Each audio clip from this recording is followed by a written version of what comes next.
Hey everybody, welcome to Mini-Masterclass. Today with me, Sam Boydell, and I'm just giving some straight business advice. I've been a composer in this industry for over 10 years and I've worked with hundreds of major brands. Had music on Match of the Day, and I've been working with Ferrari for the last 2 years on all their major car adverts for their 2 new car releases. So I feel like I'm in a good position to say this, and this is a very common question. How do you get clients?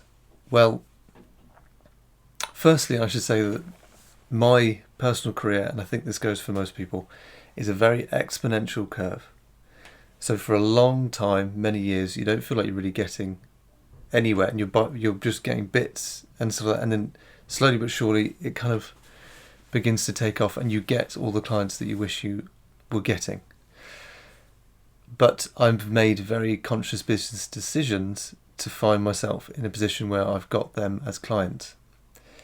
Now, there is no agency out there. There's no area to source clients. You have to get in with these people directly, personally. So, first method is obviously there's the cold call. So there's a cold approach, emailing, or trying to, in some way do that.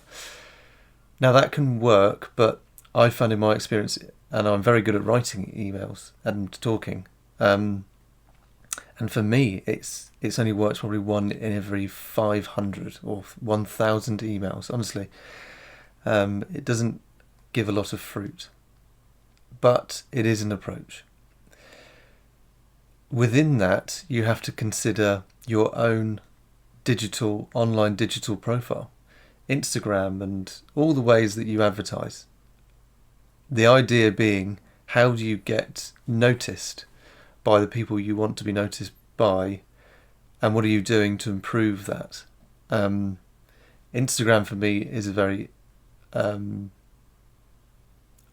obvious one because it's the creators platform.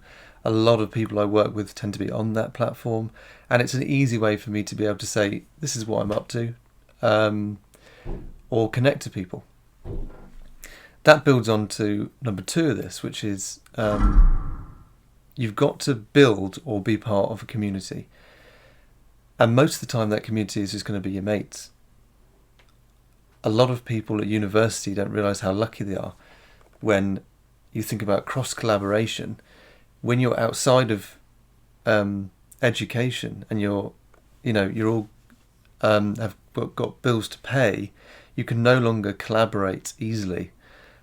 So it's a great time for people to be doing that, and it's exactly what we do outside the industry. This isn't just aimed at students, don't get me wrong, but it's definitely a case that we are constantly talking to each other and working out ways that we can better collaborate, better improve the situations that we're all in together. I'm talking about working with film directors, animators, editors, all of that kind of stuff.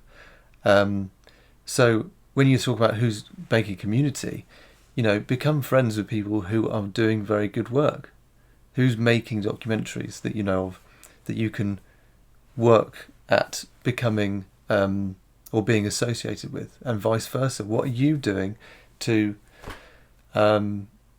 be someone that people want to work with? And slowly but surely these things kind of come about.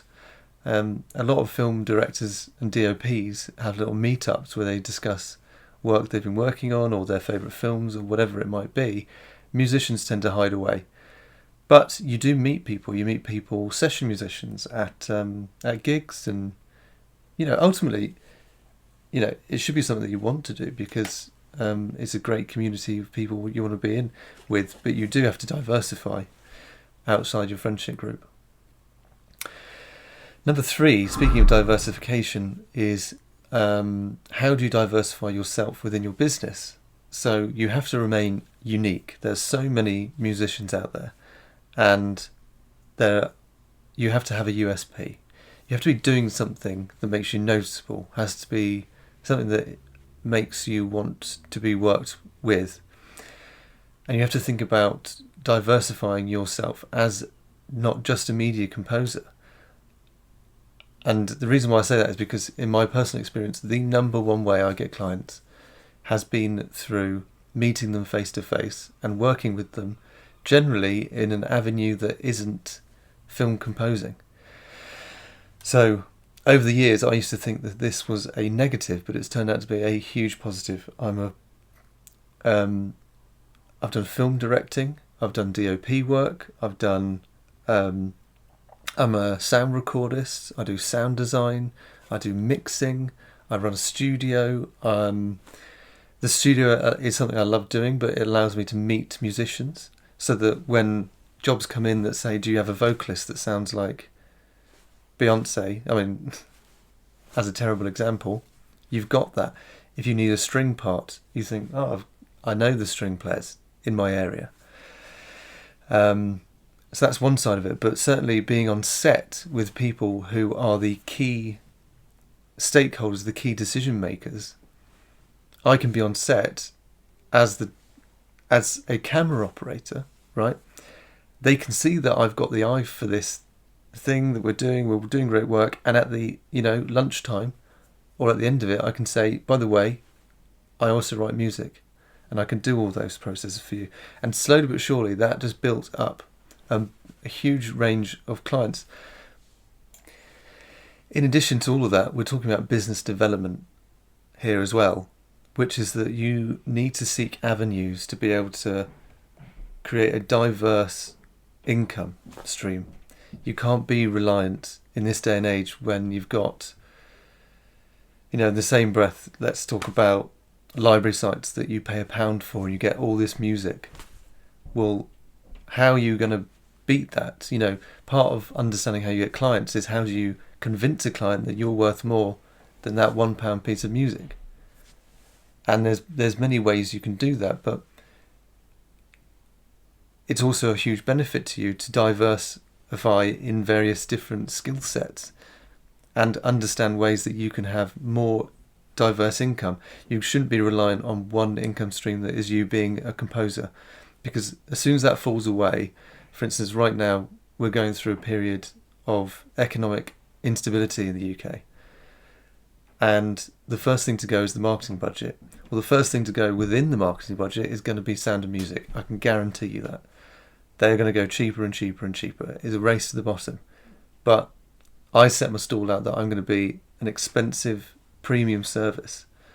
But I'm going to offer a huge amount of things that those things can't offer.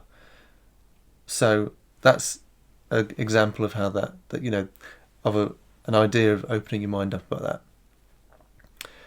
And then finally, to bring all those things together, don't eliminate the possibility that you will have to create the projects you want to work on yourself. You'll have to become the producer, you'll have to become maybe the camera operator, maybe whatever you want, depends what you're making. But let's say you want to be a composer of documentaries, and specifically a documentary about water quality. Well, you have to go out there and make that yourself if you can't find anyone who's currently doing it, or you have to convince people to make these things or get them on board. Again, making a community, making a group effort to go somewhere that will improve everybody's portfolios or direction, get them into awards programs and stuff. Don't discount the fact that people, even huge award winners, BAFTA winners, people at the highest end of this industry are constantly working to improve the situation they're in and develop new ways and new projects that they're working on, and a lot of them have to just do it for themselves. And I'm talking about everybody, definitely including myself. Like, I have to constantly think about these things. It's not just because you're starting out, but it's an important mindset that you should have to carry through your entire career. Any questions? Put it in the comments below. I'll answer them. Next video I'll put out on business tips will be on money. See you later.